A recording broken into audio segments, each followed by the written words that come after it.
So in the last installment, I touched base a little bit about the imposter syndrome and how it's almost impossible to shift out of when you have the incorrect energies around you.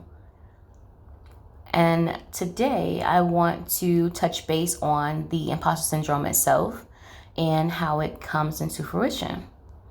So when it comes to the imposter syndrome, I know I've dealt with it at some point in my life, and I know a lot of others. I can see the patterns of that cognitive behavior. So typically, there is an internal battle inside of us when the imposter syndrome is actually present. So we internalize our divine power, and if that divine power is actually as divine as we think it is. Now, most people that have the imposter syndrome are very decorated people. They have major success and accomplishments, and their light is huge. That's why other people can see the light, but they struggle to actually acknowledge it or recognize it as such internally, just because that negative self-talk is actually in the way, being the imposter that it is, of us showing up fully. So what that looks like is overachieving, underproducing, stagnant actions. Let me think. Always have to be right. It has to be accurate. Perfectionism. And that also can just be, procrastination as well, just because it's so much anxiety around the action and what the results of the action can be that we don't produce at all. And so that part of not producing at all can change us from being in an anxiety state into a depressive state because we feel like time is lapsing and we're not moving. So it's maybe three parts of mental strain that a person that has the imposter syndrome goes through. And typically the imposter syndrome is onset, based on maybe an event, a place they went to, a thing that reminds us of the actual trauma that we endured at some point in our life. Really, typically it is conditioned behavior like childhood. You were told you couldn't do that. Stop doing that. You shouldn't do that. That's not going to turn out right. School age children, you're not good enough. But at some point, we were able to cease the noise and produce anyway, until later on, and a place or event or thing comes up to remind us of that self-doubt.